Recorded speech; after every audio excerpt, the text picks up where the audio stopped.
Capítulo 64. Un pueblo condenado. Este capítulo está basado en Mateo 21 17 al 19, Marcos 11 al 14, 20 y 21. La última súplica a Jerusalén no había dado resultados.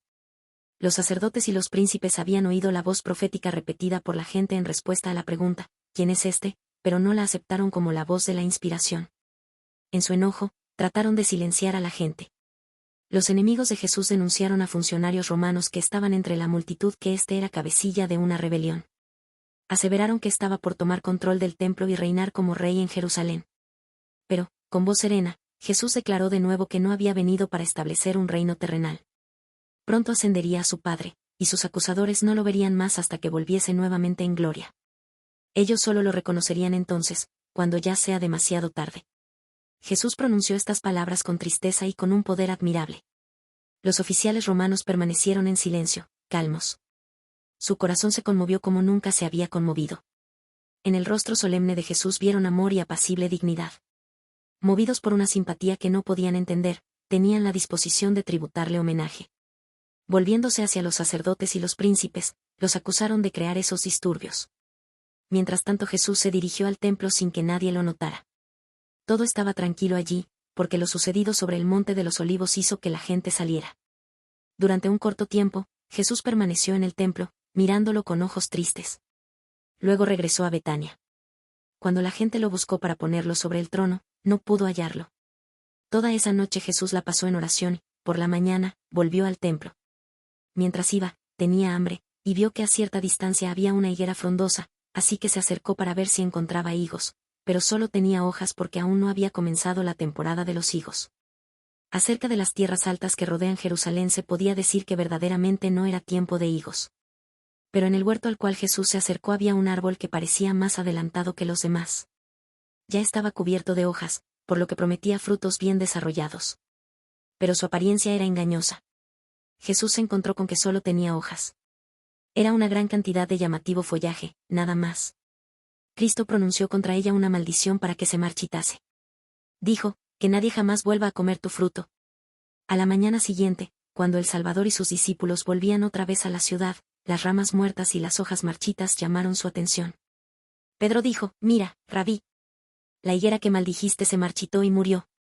Para los discípulos, que Cristo maldijera la higuera parecía muy diferente de su proceder usual. Recordaban sus palabras, el Hijo del Hombre no vino a destruir vidas, sino a salvarlas. Siempre había obrado para restaurar, nunca para destruir. Este acto era único. Y se preguntaban, ¿cuál era su propósito? Tan cierto como que yo vivo, dice el Señor soberano, no me complace la muerte de los perversos. Para él la obra de destrucción y pronunciar una sentencia es algo extraño. Pero, con misericordia y amor, alza el velo del futuro y revela los resultados de una conducta pecaminosa. La higuera estéril, que desplegaba su follaje ostentoso a la vista de Cristo, era un símbolo de la nación judía.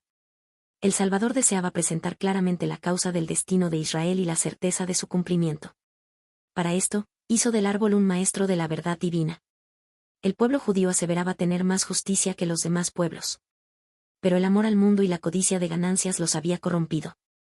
Hacían alarde al extender sus ramas hacia arriba, con apariencia exuberante y hermosas a la vista, pero no producían nada, solo tenía hojas. La religión judía con su templo magnífico y sus ceremonias impactantes era de hecho impactante en su apariencia externa, pero carecía de humildad, benevolencia. Amor y benevolencia. ¿Por qué fue maldecido ese árbol?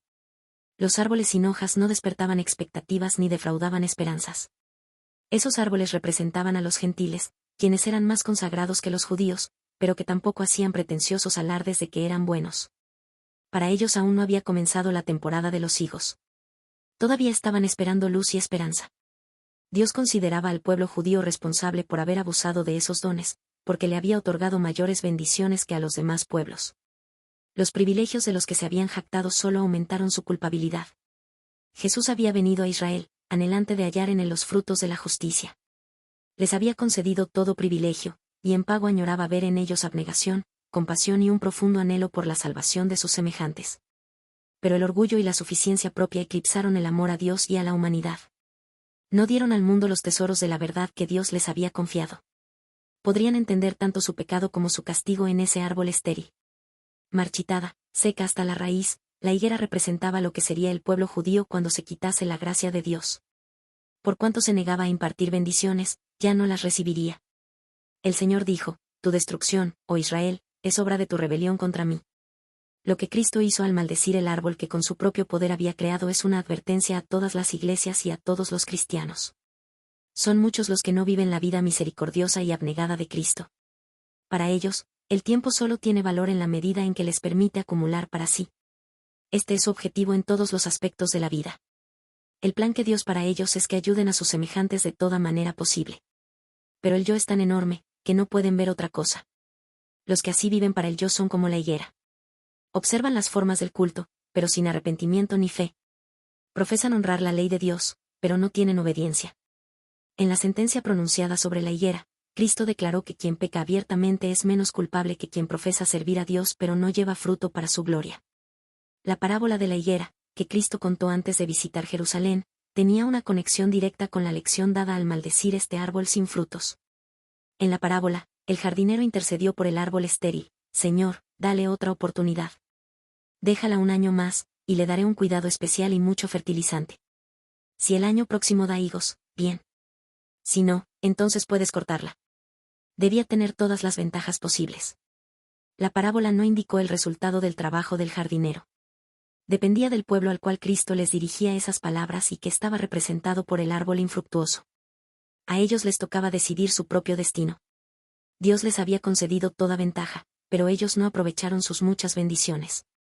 Al maldecir la higuera estéril, Cristo demostró cuál sería el resultado. Ellos habían determinado su propia destrucción.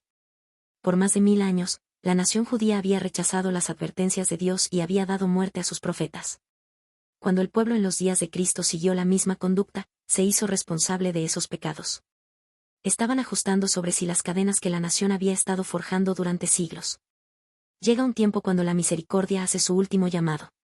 Entonces la voz dulce y cautivadora del Espíritu ya no suplica más al pecador. Ese día había llegado para Jerusalén. Jesús lloró con angustia por la ciudad condenada, pero no la podía librar. Había agotado todo recurso. Al rechazar las amonestaciones del Espíritu de Dios, Israel había rechazado su único medio de auxilio. La nación judía era un símbolo de las personas de todas las épocas que menosprecian las súplicas del amor infinito. Cuando Cristo lloró por Jerusalén, sus lágrimas fueron derramadas por causa de los pecados de todos los tiempos. En esta generación muchos están siguiendo el mismo camino que los judíos que no creyeron. El Espíritu Santo ha hablado a su corazón, pero no están dispuestos a confesar sus errores. Rechazan el mensaje de Dios y a sus mensajeros. Hoy la verdad bíblica, la religión de Cristo, lucha contra una fuerte corriente de impureza moral. El prejuicio es más fuerte ahora que en los días de Cristo.